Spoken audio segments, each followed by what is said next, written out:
7 ستمبر کا جو ایک بیان کیا جاتا ہے مرزائیت کے حوالے سے، دفاع ختم نبوت کے حوالے سے بڑا اہم دن ہے۔ آپ حیران ہوں گے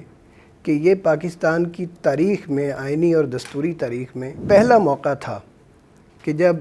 ممبران اسمبلی میں سے کوئی ایک بھی غیر حاضر نہیں رہا، کوئی ایک بھی واک آؤٹ کر کے باہر نہیں گیا، کوئی ایک ممبر بھی ایسا نہیں تھا جس نے اس کے خلاف ووٹ ڈالا ہو۔ دوسری ترمیم کیا ہے اور کس آرٹیکل کے تحت ان کو غیر مسلم قرار دیا گیا مرزائیوں کو؟ ہمارے ہاں تو غیر مسلم قرار دیا گیا ہے۔ انہوں نے قادیانیوں کو، ان کے دونوں گروپوں کو مرتد قرار دیا تھا، خارج اسلام قرار دیا تھا، اور میں آپ کو اس فتوے کی عبارت پڑھ کے سنائے دیتا ہوں اور اس کا مفہوم جو ہے وہ بھی بتائے دیتا ہوں۔ جو آرٹیکل باقاعدہ ہے 298C، اس میں کیا کیا چیزیں بیان کی گئی ہیں؟ بلکہ اپنے فیصلے میں غالباً یہ بھی تجوید کیا کہ قادیانیوں کی جو سرگرمیاں ہیں ایسے مکار آدمی کی طرح کی ہیں جو کاروبار کرتا ہے، 2 نمبر مال بیچ رہا ہوتا ہے اور اس پر جو ٹریڈ مارک ہے وہ کسی برانڈڈ کمپنی کا لگاتا ہے۔ اس کے بعد انہوں نے اپنے آپ کو وہ سب کچھ تسلیم کر لیا جو ریاست نے، اسٹیٹ نے ان کو قرار دیا۔ جو ہمارے ہاں غریب مسلم لڑکیاں ہوتی ہیں انہیں جہیز فنڈ دیا جاتا ہے اور یہ لالچ دے کر انہیں قادیانیت کی طرف راغب کیا جاتا ہے۔ بسم اللہ الرحمن الرحیم، السلام علیکم ورحمۃ اللہ وبرکاتہ۔ ناظرین کرام، میں ہوں آپ کا ہوسٹ محمد بشارت۔ آج کا جو ہمارا ٹاپک ہے وہ 7 ستمبر یوم دفاع تحفظ ختم نبوت کے حوالے سے ہے۔ تحفظ نبوت کے حوالے سے مسلمانوں نے آئین کے اندر، دستور کے اندر کیا خدمات سر انجام دیں اور پاکستان کے آئین نے مرزائیوں کو کس طریقے سے کافر قرار دیا، اقلیت قرار دیا ہے، نہیں قرار دیا، غیر مسلم قرار دیا ہے یا اقلیت بھی قرار دیا ہے۔ اس طرح کے جو تاریخی پہلو ہیں اور جو آرٹیکلز ہیں جو بیان کیے جاتے ہیں، اور پھر ان آرٹیکل کے بعد مرزائیوں نے کیا کیا ہتھ کنڈے اختیار کیے، مسلمانوں کو گمراہ کرنے کے لیے کس طریقے سے سرگرم آج بھی رہتے ہیں، دھوکہ دیتے ہیں۔ اس حوالے سے جو تاریخی تناظر میں ہم جاننے کی کوشش کریں گے کون کون سے پس منظر بیان کیے گئے اور کس کس طریقے سے، کن کن مراحل سے گزرتے ہوئے ان کو ہم نے کافر قرار دلوایا۔ ہمارے ساتھ معزز مہمان ڈاکٹر آصف جوید صاحب موجود ہیں، جن کے ہم بہت مشکور و ممنون ہیں، انہوں نے ہمارے لیے وقت نکالا۔ چلتے ہیں ہم ان کی جانب۔ ڈاکٹر صاحب بہت شکریہ، آپ کے قیمتی وقت، اللہ آپ کو جزائے خیر عطا فرمائے۔ سب سے پہلے تو آپ یہ بتا دیجئے کہ 7 ستمبر کا جو ایک بیان کیا جاتا ہے مرزائیت کے حوالے سے کہ یہ دفاع ختم نبوت کے حوالے سے بڑا اہم دن ہے، تو اس کا جو پس منظر ہے آپ ناظرین کے سامنے بیان کر دیجئے، کس لحاظ سے اس کو اہمیت حاصل ہے؟ جی، بسم اللہ الرحمن الرحیم، والصلاة والسلام علی رسول اللہ۔ محترم رائے صاحب، سب سے پہلے تو آپ کا اور آپ کی ٹیم کا شکریہ ادا کروں گا۔ اللہ آپ کو جزائے خیر دے۔ یہ موضوع جس پر گفتگو کے لیے آپ نے انوائٹ کیا ہے، یقین جانیں میرے لیے آئینی اور قانونی موضوع سے زیادہ ایمانی اور روحانی موضوع ہے۔ بے شک۔ یہ اس لیے بھی اہم ہے کہ جیسے ہمارے ہاں اسمبلی میں کوئی بھی بل پاس ہوتا ہے اس کا ایک پروسیس ہے۔ سب سے پہلے کسی بھی ایشو پر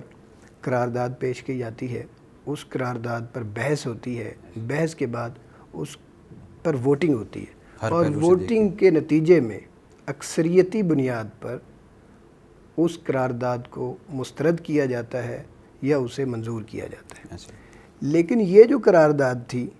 عقیدہ ختم نبوت کے متعلق اور رد قادیانیت کے متعلق، اس لحاظ سے بڑی انوکھی اور بڑی دلچسپ قرارداد ہے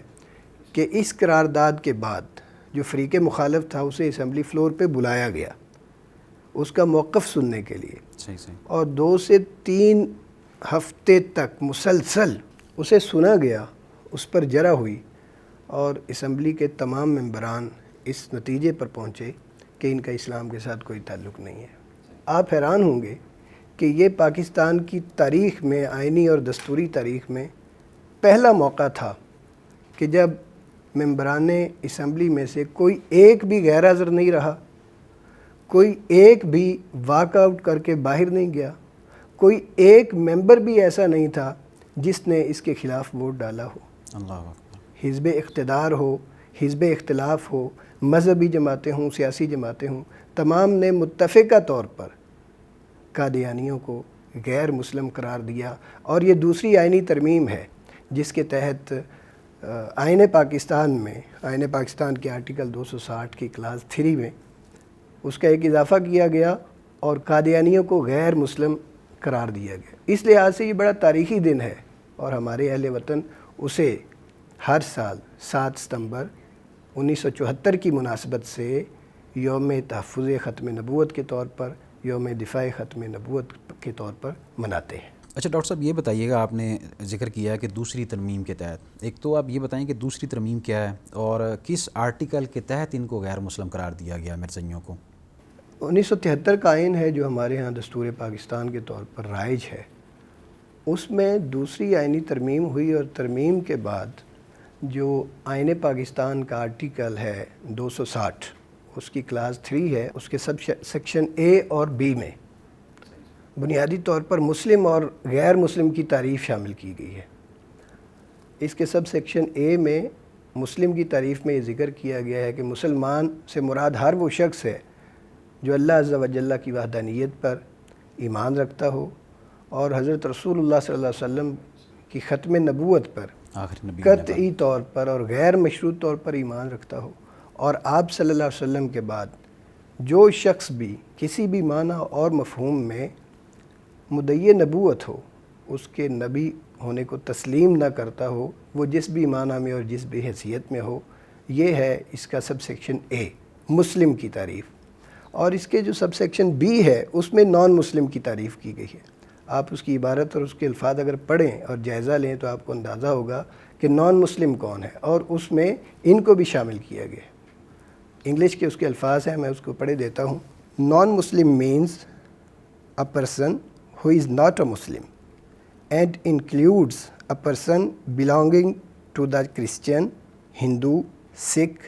Buddhist or a Parsi community, a person of the Qadiani group or the Lahori group who call themselves Ahmadis. اب آپ دیکھیں کہ یہ جو الفاظ ہیں یہ بتاتے ہیں کہ غیر مسلم سے مراد ہر وہ شخص ہے جو مسلم نہ ہو، اور مسلم کی تعریف پہلے گزر چکی ہے. اور پھر اس کے بعد یہ بتایا گیا ہے کہ یہ جو کمیونٹیز ہیں، مثلا کوئی شخص کرسچن ہے، کوئی سکھ ہے، کوئی ہندو ہے، کوئی بدھسٹ ہے، کوئی بہائی ہے، یہ سارے لوگ نان مسلم ہوں گے. اس کے ساتھ یہ ذکر کیا گیا ہے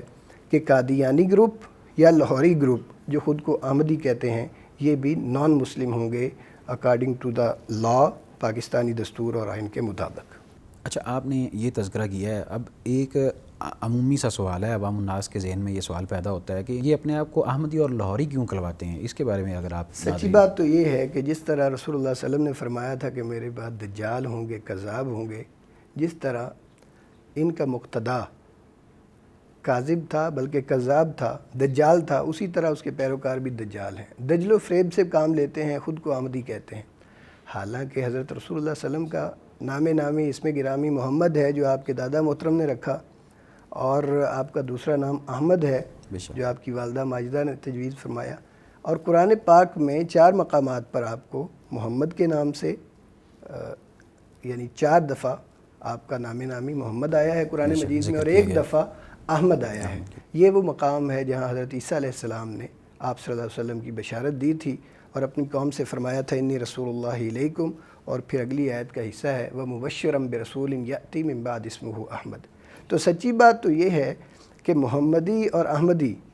رسول اللہ صلی اللہ علیہ وسلم کے جو سچے پیروکار ہیں، مخلص اہل ایمان ہیں، وہ ہیں، ہم ہیں، آپ ہیں، محمدی ہیں، احمدی ہیں. یہ لوگ کہلوانا چاہتے ہیں تو مرزا کی نسبت سے مرزائی کہلوائیں، قادیان کی نسبت سے قادیانی کہلوائیں. انہیں محمد مصطفیٰ احمد مجتبیٰ سے کوئی تعلق نہیں ہے. یہ دجل اور فریب کے سوا اور کچھ نہیں ہے. اچھا، ایک تو یہ ترمیم آپ نے جو بتائی ہے کہ یہ باقاعدہ تیار کی گئی، بنائی گئی ان کے خلاف، اس کے علاوہ بھی کوئی ترمیم تجویز کی گئی اور تیار کی گئی کہ جن کے ذریعے سے ان کو جو ان کے مزید افکار و نظریات ہیں باطلہ؟ جی ظاہر ہے، جب آپ انہیں ڈکلیئر کرتے ہیں کہ یہ نان مسلم ہیں تو نان مسلمز کو بھی پاکستانی اسٹیٹ کچھ حقوق دیتی ہے، بلکہ بڑے سارے حقوق ہیں. اس کے اقلیت ہونے کے حوالے سے ایک بنیادی انسانی حقوق ہیں، اقلیتی حقوق ہیں، پاکستان شہری ہیں ان کے حقوق ہیں. تو جہاں جہاں ضرورت تھی مزید ترمیمات آئین میں کی گئی ہیں. اس میں سے ایک بڑی ترمیم جو الیکشنوں میں نشستوں سے متعلق ہے، آئین پاکستان کے آرٹیکل 106 میں کی گئی ہے، اور وہ صوبائی الیکشنز میں جو جنرل سیٹیں ہوتی ہیں صوبوں میں، اور پھر کچھ مخصوص نشستیں ہوتی ہیں کرسچنز کی، ہندو کی، مخصوص نشستوں میں بھی پھر آگے آ کے خواتین کا کچھ الگ کوٹا ہوتا ہے اور نان مسلمز کا الگ کوٹا ہوتا ہے. تو اس آرٹیکل میں 106 میں پھر یہ ترمیم کے ذریعے اضافہ کیا گیا کہ جہاں کمیونٹیز کا، دیگر کمیونٹیز کا ذکر آیا ہے، وہاں پہ ان کمیونٹیز کے بعد لاہوری گروپ اور قادیانی گروپ جو اپنے آپ کو احمدی کہلواتے ہیں، ان کا بھی نام ایڈ کر دیا جائے، یہ عبارت بھی اس میں اضافی طور پر شامل کر دی جائے، اور ان کو بھی الیکشن کی مخصوص نشستوں میں وہی حقوق حاصل ہوں گے جو باقی نان مسلم اقلیتوں کو، غیر مسلم اقلیتوں کو، نان مسلم کمیونٹیز کو حاصل ہوتے ہیں. ڈاکٹر صاحب اس حوالے سے بڑا اہم اور ضروری سوال یہ ہے کہ یہ لوگ خود کو اقلیت شمار کرتے ہیں یا نہیں کرتے، اور علماء بھی اس حوالے سے اکثر بات کرتے ہیں کہ وہ تو خود کو غیر مسلم بھی نہیں کہتے بلکہ ٹریو مسلم کہتے ہیں. تو یہ جو آرٹیکل 106 کے تحت ان کو اقلیت قرار دے کے الیکشن لڑنے کے حوالے سے ان کو اجازت دی گئی، ایک باقاعدہ ترمیم کی گئی یا ان کے لیے تیار کی گئی آئین میں، تو اس حوالے سے بتائیے کہ یہ خود کو اقلیت تسلیم کرتے ہیں یا نہیں کرتے، اور انہوں نے باقاعدہ اس قانون کے بعد اس قانون کے سامنے سر تسلیم کیا اپنا یا نہیں کیا؟ یہ بڑا دلچسپ سوال ہے رائے صاحب کہ اس کے باوجود کہ آئین نے ان کو غیر مسلم ڈکلیئر کیا، اور اس کے باوجود کہ آئین نے انہیں اقلیتوں کا حق دیا مخصوص نشستوں پر، انہوں نے اس کے بعد خود کو کبھی غیر مسلم اقلیت تسلیم نہیں کیا، اور مکمل 10 سال تک اپنے آپ کو مسلم ہی ڈکلیئر کرتے رہے. اپنے جو مذہبی عقائد ہیں انہیں اسلام کے طور پر پیش کرتے رہے ہیں. اپنا جو تشخص تھا وہ ایک مسلم حیثیت میں انہوں نے برقرار رکھا، بلکہ اسلام کے جو مخصوص القابات تھے، خاص اصطلاحات تھیں، انہیں بھی اپنے لیے اپنے دائرہ کار میں استعمال کرتے رہے. یہ بڑی تشویشناک صورتحال تھی، اور 1974 سے لے کر سن 74 سے لے کر سن 84 تک ان کا یہ طرز عمل برقرار رہا، جس پر ایک بڑا عوام کی طرف سے پریشر تھا، بڑا پرزور مطالبہ تھا کہ انہیں اسلامی شاعر کے استعمال سے روکا جائے. تو اس وقت جو صدر تھے ضیاء الحق مرحوم، انہوں نے ایک آرڈیننس پاس کیا، اور اس آرڈیننس کے تحت جو قادیانیوں کا مذہبی طرز عمل تھا اس کو فوجداری قانون کے دائرے میں لایا گیا، اور اس کی خلاف ورزی کو جرم قرار دیا گیا. پھر اس آرڈیننس کے نتیجے میں جو پاکستان کا تعزیرات پاکستان کا مجموعہ ہے، ضابطہ تعزیرات پاکستان یا مجموعہ تعزیرات پاکستان، اس میں پھر باقاعدہ طور پر اس آرڈیننس کے تحت 298 بی کا اور سی کا اضافہ کیا گیا. اچھا، جس آرڈیننس کا آپ تذکرہ کر رہے ہیں کہ جنرل ضیاء نے باقاعدہ تیار کیا، ان کے اوپر لگایا کہ اگر یہ طرز عمل یہ اختیار کریں گے تو ان کے اوپر وہ لاگو ہوگا اور یہ قابل سزا جرم ہوگا ان کا، تو وہ آرڈیننس کون سا ہے، اور وہ جو ان کا طرز عمل ہے وہ کون سا ہے؟ دیکھیے، بنیادی طور پر جو ان کا مذہبی طرز عمل تھا، جیسا کہ میں نے عرض کیا، یہ اسلامی شاعر کا استعمال کرتے تھے. مثلا جیسے ان کا عقیدہ ہے معاذ اللہ ثم معاذ اللہ، جیسے ہم حضرت رسول اللہ صلی اللہ علیہ وسلم کو اللہ کا نبی اور رسول سمجھتے ہیں، یہ مرزا غلام احمد قادیانی کو وہ مقام دیتے تھے. اور ہم جیسے حضرت رسول اللہ صلی اللہ علیہ وسلم کے اصحاب کو صحابی کہتے تھے، رضی اللہ کہتے ہیں، رضی اللہ تعالیٰ عنہ، اسی طرح انہوں نے مرزا کے جو ساتھی ہیں ان کے لیے صحابی کا لفظ، رضی اللہ عنہ کا لفظ، اس کی بیگمات کے لیے امہات المومنین کی اصطلاح کا استعمال، اسی طرح باقی چیزیں جو ہمارے ہاں رسول اللہ صلی اللہ علیہ وسلم کے ساتھ خاص ہیں یا آپ کے ساتھیوں کے ساتھ خاص ہیں، آپ کی نسبت سے خاص ہیں، ان کا انہوں نے اپنا جو ان کے ہاں مرزا غلام احمد قادیانی ہیں ان کے لیے استعمال شروع کر دیا تھا. تو یہ مذہبی طرز عمل تھا جو انتہائی تشویشناک تھا، اور جس پر پابندی کے لیے عوام نے احتجاج کیا اور صدر نے ایک آرڈیننس جاری کیا تھا کہ ایسا کرنا ان کے لیے جائز نہیں ہے قانونی طور پر. صحیح، جس میں 298 بی اور سی دونوں شکل جو ہے وہ 298 بی اور 298 سی کی دفعات شامل کی گئی. صحیح ہو گیا. اچھا، یہ جو تعزیرات بیان کی گئی ہیں 298 بی، اس کے اندر آپ بیان کر دیجئے کہ مرزائی ہیں یا یہ جو تعزیرات دفعات ہیں جن کے اوپر لاگو ہونی ہیں، تو وہ آپ بیان کر دیجئے کہ کیا کیا چیزیں اس کے اندر شامل ہیں. اس میں بنیادی طور پر جو 298 بی ہے، 5 چیزیں ہیں جن سے روکا گیا ہے اور جن کو اگر وہ استعمال کریں گے تو اس کو قابل سزا جرم قرار دیا گیا. مثلا اس میں یہ ہے کہ حضور صلی اللہ علیہ وسلم کہ ساتھیوں کے علاوہ کسی کو صحابی یا خلیفہ کہنا، خلیفۃ المومنین، امیر المومنین، خلیفۃ المسلمین قرار دینا، یا رسول اللہ صلی اللہ علیہ وسلم کی ازواج کے علاوہ کسی کی بیوی کو ام المومنین قرار دینا، آپ کے اہل بیت کے علاوہ کسی کے افراد خانہ کو اہل بیت قرار دینا، یا جیسے ہم مسلمان اذان کہتے ہیں نماز کے لیے، تو اپنی مخصوص عبادت کے لیے ان کی جو منادی ہے اسے اذان کہنا یا اذان سے تشبیہ دینا، یا اپنی عبادت گاہ کو مسجد قرار دینا یا مسجد سے تشبیہ متشابہ کوئی چیز، مشابہ کوئی چیز رکھنا، تو یہ 5 ممنوعات ہیں جو آرٹیکل 298B کے تحت جرم قرار پائی ہیں، اور اگر کوئی شخص اس کا لحاظ نہیں رکھتا، اس کی خلاف ورزی کرتا ہے، تو اس پر سزا پھر یہ ہے کہ 3 سال تک کی قید یا اسے جرمانہ یا دونوں چیزیں اس پر عائد کی جا سکتی ہیں۔ اچھا، یہ تو آپ نے بتا دیا 298B کے بارے میں، اسی طرح جو آرٹیکل باقاعدہ ہے 298C، اس میں کیا کیا چیزیں بیان کی گئی ہیں؟ اس میں بھی 3-4 چیزیں ہیں، 298C میں بھی 3-4 چیزیں ہیں جن سے روکا گیا ہے اور قانونی طور پر اسے جرم قرار دیا گیا۔ مثلا قادیانیوں میں سے کوئی شخص اگر خود کو مسلم کے طور پر ظاہر کرتا ہے، اپنا نام رکھتا ہے یا اپنی شناخت ظاہر کرتا ہے، یا اپنے مذہبی عقائد کو اسلام کہتا ہے یا اسلام کے طور پر پیش کرتا ہے، یا دوسروں کو اپنے مذہب کی دعوت دیتا ہے، اس کی اشاعت کرتا ہے، اس کی جانب ترغیب دلاتا ہے، تو اس طرح کی چیزیں، یا کسی بھی مسلمان کی دل آزاری کرتا ہے، اس کے مذہبی جذبات کو مجروح کرتا ہے، تو یہ جو 4 بنیادی چیزیں ہیں یہ آرٹیکل 298C کے تحت جرم قرار پائی ہیں، اور اس جرم پر سزا 3 سال کی قید ہے یا پھر جرمانہ ہے۔ تو جو شخص بھی قادیانیوں میں سے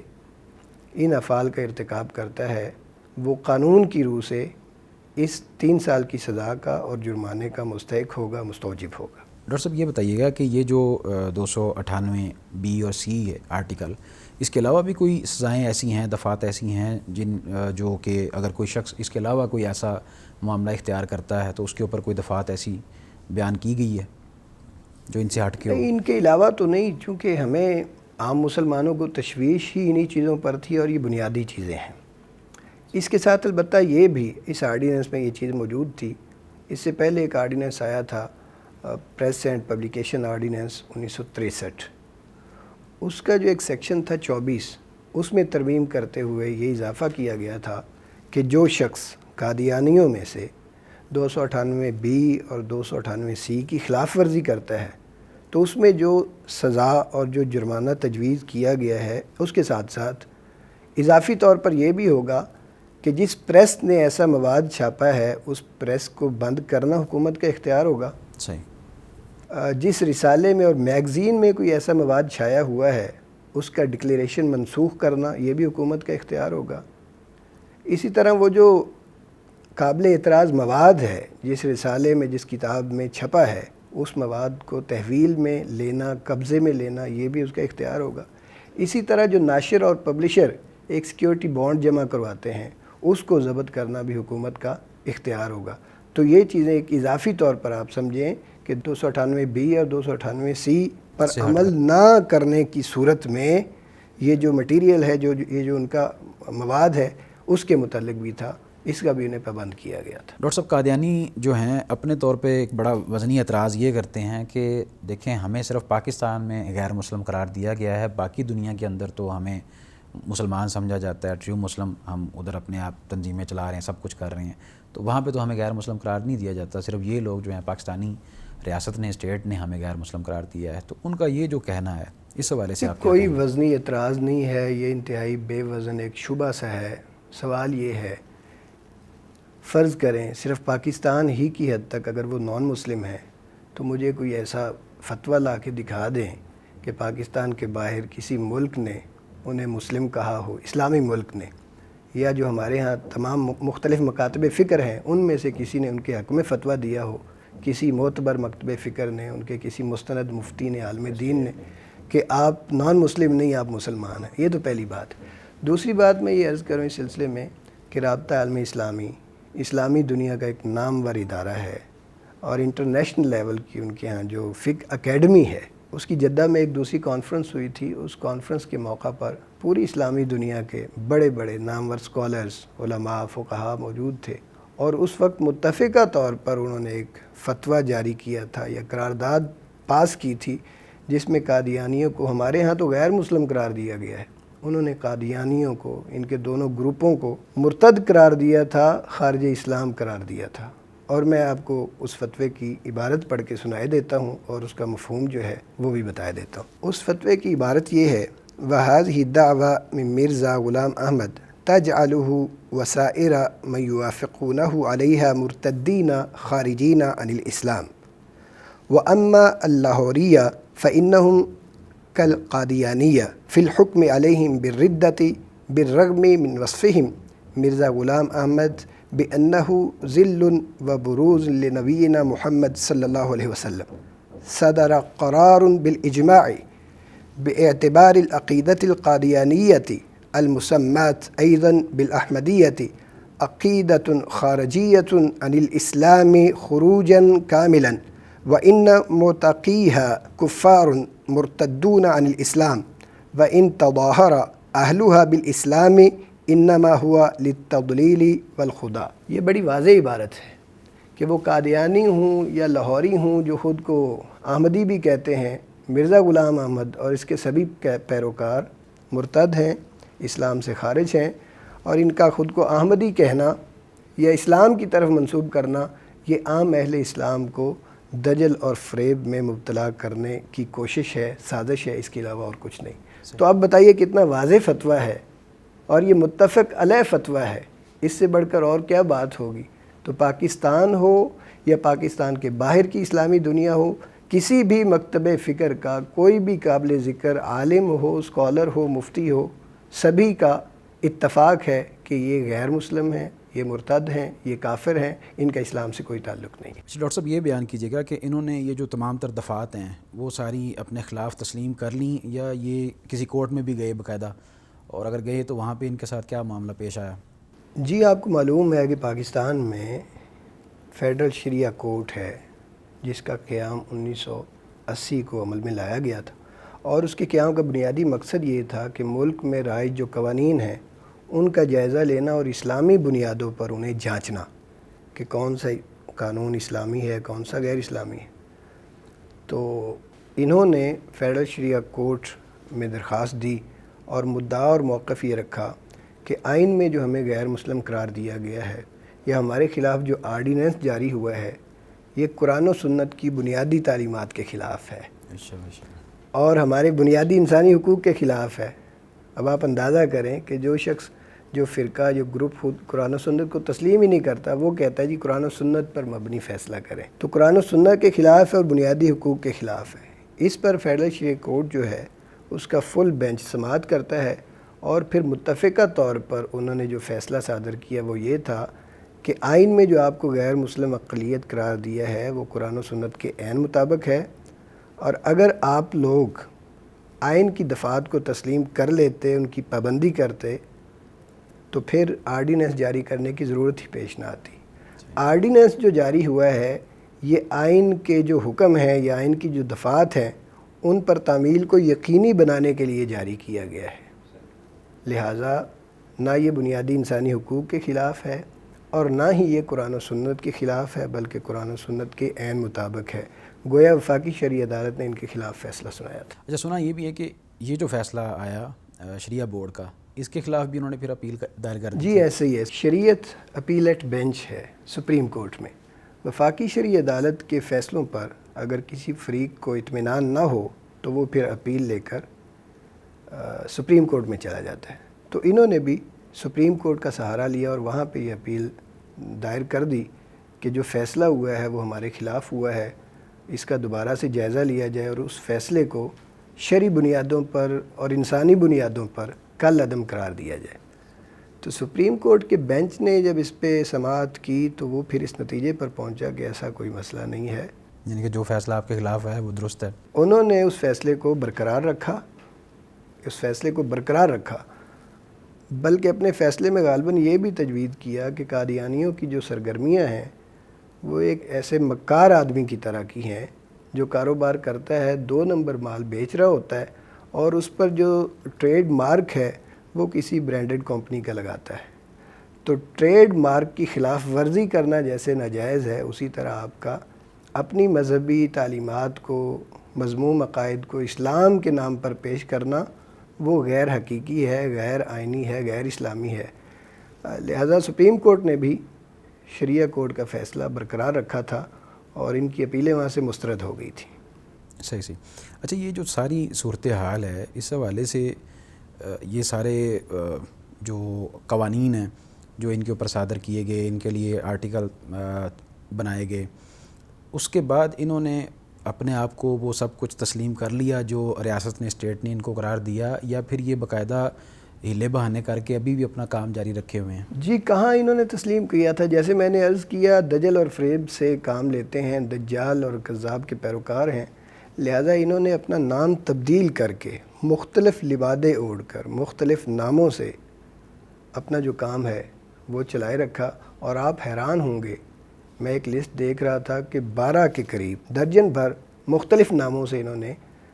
اپنا کام چلایا ہوا ہے۔ ان کی تحریکیں ہیں جو کام کر رہی ہیں، آپ اندازہ کریں کہ ایک تحریک ہے وقف نو کے نام سے۔ اس تحریک کا بنیادی کام یہ ہے کہ پیدائش سے جو قادیانی بچہ قادیانی مذہب کے لیے وقف کرتے ہیں، وہ وقف شدہ بچہ تحریک وقف نو اپنی تحویل میں لیتا ہے۔ ایک تحریک ہے تحریک جدید، اس کا کام قادیانی مذہب کے مطابق قرآن کے تراجم کو اور دیگر مذہبی لٹریچر چھاپنا، یہ بنیادی طور پر اس کا کام ہے۔ تحریک وقف جدید ہے، دیہاتی علاقوں میں مبلغین تیار کرنے کے لیے تحریک وقف جدید کام کرتی ہے۔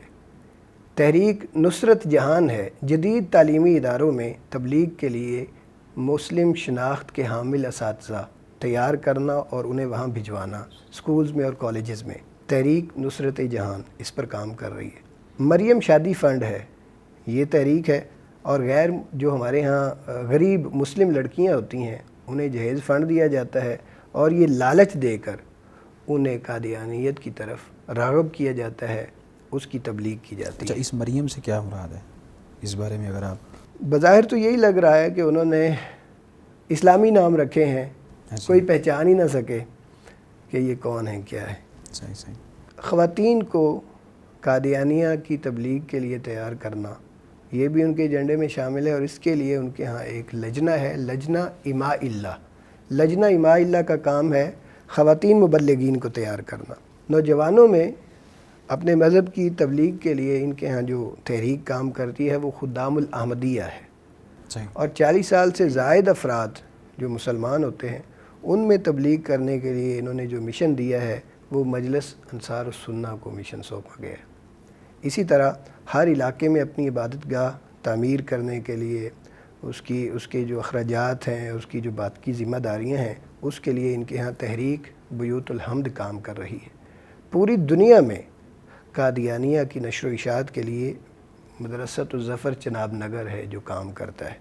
اور پھر اس تبلیغ میں جیسے ہم نے مختلف آرٹیکلز کا ذکر کیا ہے، ان کے جرائم اور اس پر سزائیں ہیں۔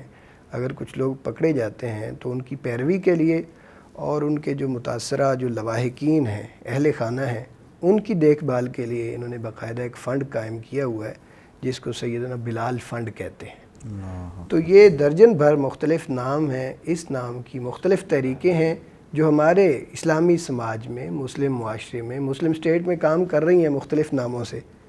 تو یہ دجل اور فریب کے ساتھ کام کرتے ہیں اور اس طرح دھوکہ دیتے ہوئے، ترغیب اور لالچ دے کر لوگوں کو بہکاتے ہیں اور اپنے مذہب کی طرف لے کے جاتے ہیں۔ اچھا، یہ آپ بیان کیجیے گا اس حوالے سے کہ ان تحریکوں کے بارے میں اگر کسی ایک عام شہری کو پتہ چل جاتا ہے تو وہ کیا اس حوالے سے بھی پٹیشن دائر کر سکتا ہے یا باقاعدہ ان کے خلاف عدالت میں جا سکتا ہے یا نہیں کہ یہ میں نے دیکھی ہیں چیزیں، ثبوت ہے میرے پاس؟ جی بڑا ہمارے ہاں مسئلہ ہے۔ آپ ان تحریکوں کی بات کرتے ہیں، ہمارا تو مسلم جو نوجوان ہے یا عام اہل اسلام ہے وہ اسلام سے، اسلام کے بنیادی عقائد سے، بنیادی تعلیمات ہی سے واقف نہیں ہے۔ ان ناموں کو یاد رکھنا، ان کی سرگرمیوں سے روشناس ہونا کون اتنا مطلب سینسٹیو ہوگا. میں نوجوانوں سے گزارش کروں گا کہ وہ اسلام سے بھی واقفیت حاصل کریں، اور یہ جو غیر مسلم ہیں ہمارے اندر چھپے ہوئے آستین کے سانپ، ان کی سرگرمیوں پر بھی نظر رکھیں، اپنے ایمان کو مضبوط کریں، ان کی ترغیب میں اور لالچ میں آ کر اپنی آخرت کا تن برباد نہ کریں. ہم نے عمومی طور پہ یہی سن رکھا ہے کہ یہ پیسے کا لالچ دیتے ہیں اور خواتین کا لالچ دیتے ہیں. جی یہی ہے. اب وہ بعض دفعہ یہ بھی لگتا ہے کہ جیسے مبالغہ رائی کی جاتی ہے جو مبلغین ہیں، واعظین ہیں، ان کی طرف سے، کیونکہ وہ مخالفت کرتے ہیں ان کی، تو کون اپنی خواتین جو ہے وہ اس طرح پیش کرتا ہے. تو جس طریقے سے آپ نے تحریکیں گنوا دی ہیں، ہم دین کے طالب علم ہیں، بڑی حیرانگی ہو رہی ہے اس حوالے سے کہ کس قدر انہوں نے بچپن سے لے کے، یعنی کہ آخری مراحل اس پہ تو میں درخواست کروں گا کہ آپ پورا ایک پروگرام رکھیں کہ ہمارے سماج میں کس طرح کی ترغیب دے کر، کس طرح کا لالچ دے کر، کس انداز میں وہ مختلف NGOs کے نام سے وہ کام کر رہے ہیں، اور ان کا طریقہ واردات کیا ہوتا ہے. یہ ایک مستقل موضوع ہے، اس پر بات کرنے کی ضرورت ہے. تو ہم بات کر رہے تھے کہ اگر مخلص اہل ایمان کو معلوم ہوتا ہے، وہ ان کی سرگرمیوں سے آگاہ ہوتا ہے، تو اس کے لیے قانونی اور آئینی جو رستہ ہے وہ اختیار کرنا چاہیے. قانون کو ہاتھ میں لینے کی ضرورت نہیں ہے. آپ تھانے میں رپورٹ کریں، FIR کٹوائیں، اور اس کے خلاف جو ایک عدالتی جو طریقہ کار ہے، جو ضابطے کی کارروائی ہے، اس کی آپ پیروی کرتے رہیں، انشاءاللہ اللہ کامیابی دے گا. اچھا، یہ تو آپ نے نوجوانوں کے حوالے سے بیان کر دیا. کیا جو پیدائشی قادیانی ہیں یا بعد میں قادیانی بننے والے افراد ہیں، ان کے بارے میں بھی آپ کوئی پیغام دینا چاہیں گے ان کو، قادیانیوں کو خصوصاً؟ قادیانیوں کو تو ہمارا پیغام کیا ہے؟ ہم انہیں اسلام ہی کی دعوت دیتے ہیں، مخلصانہ دعوت دیتے ہیں کہ وہ غیر جانبدار ہو کر، وہ جو قادیانیہ کی اینک ہے وہ اتار کر قرآن و سنت کا مطالعہ کریں، رسول اللہ صلی اللہ علیہ وسلم کی سیرت طیبہ پڑھیں اور اسلام کی طرف آ جائیں. اگر شرح صدر انہیں نہیں ہو رہا تو اللہ تبارک و تعالیٰ سے دعا کریں، اللہ تعالیٰ انشاءاللہ سینہ کھول دے گا. تو ہم انہیں اسلام ہی کی دعوت دیتے ہیں، قرآن کی دعوت دیتے ہیں. اللہ تعالیٰ کی رحمت بڑی وسیع ہے، رسول اللہ صلی اللہ علیہ وسلم کی سفارش کا اور شفاعت کا مستحق بننا ہے. موسٹ ویلکم، آ جائیں، ابھی وقت باقی ہے، کچھ نہیں بگڑا ہے، کچھ نہیں گزرا ہے، تو ہم انہیں اسلام کی دعوت دیتے ہیں. اچھا، یہ تو آپ نے نوجوان مسلمانوں کو بھی، حقیقی مسلمانوں کو بھی آپ نے پیغام دے دیا، اور قادیانیوں کو بھی آپ نے ایک میسج کنوے کر دیا. تو اسٹیٹ کو اگر آپ کوئی پیغام دینا چاہیں، کیا اس کے علاوہ بھی کوئی ایسی ترمیم ہو سکتی ہے یا کوئی گنجائش باقی ہے کسی چیز کی قادیانیوں کے حوالے سے؟ دیکھیں، دستور پاکستان کے تحت جب کوئی صدر یا وزیر اعظم حلف اٹھاتا ہے تو ضروری ہے کہ وہ ختم نبوت پر حلف اٹھائے گا. ختم نبوت کے الفاظ اس کے حلف نامے میں باقاعدہ شامل ہیں. لیکن یہ صرف صدر اور وزیر اعظم تک ہے، میری معلومات یہ ہے. ضرورت اس امر کی ہے عقیدہ ختم نبوت پر مبنی حلف نامے کو مزید وسعت دی جائے. اسپیکر قومی اسمبلی پر بھی لازم ہو، چیئرمین سینٹ پر بھی لازم ہو. اسی طرح وفاقی کابینہ کے جو ارکان ہوتے ہیں، جو مختلف وزراء ہوتے ہیں، وزیروں اور مشیروں پر بھی لازم ہو کہ وہ ختم نبوت پر مبنی جو حلف نامہ ہے وہ اٹھائیں گے، وہ پڑھیں گے اور پھر اس پر پیرا دیں گے. یہ ضروری ہے. تو میں یہی تجویز کروں گا کہ دستور میں اگر کسی امینڈمنٹ کی ضرورت ہے تو یہ ترمیم کرتے ہوئے ختم نبوت پر مبنی حلف نامہ باقی افراد پر بھی لازمی قرار دیا جائے. صحیح. بہت شکریہ ڈاکٹر صاحب، اللہ رب العزت آپ کو رحمت و برکت سے نوازے اور اسی طرح ختم نبوت کا پہرے دار بنائے رکھے اور دین کا کام آپ سے لیتا رہے. ناظرین کرام، یہ تھا ہمارا آج کا پروگرام، خاص طور پہ ختم نبوت کے حوالے سے، جو ان قادیانیوں کو پکا کافر قرار دیا گیا آئین کے اندر، اسٹیٹ کے اندر. اس کا جو مرحلہ وار ایک سلسلہ تھا وہ آپ ناظرین کے سامنے ہم نے ایک ہی پروگرام میں سمیٹنے کی کوشش کی ہے. اگرچہ اس کے بہت سے پہلو ایسے ہیں جن کے اوپر گفتگو کی بڑی ضرورت ہے، خاص طور پہ جس طرح ڈاکٹر صاحب نے نشاندہی کی کہ یہ 12 جو تحریکیں ہیں ان کی کس قدر فعال اور متحرک ہیں اور کس قدر یہ مسلمانوں کو باقاعدہ کفر کی طرف لے کے جا رہی ہیں. اور ہم مسلمان کہاں کھڑے ہیں، ہمارا آج کیا حال ہے، ہماری جو نسل ہے ٹک ٹاکر اور اس طرح جو یونیورسٹی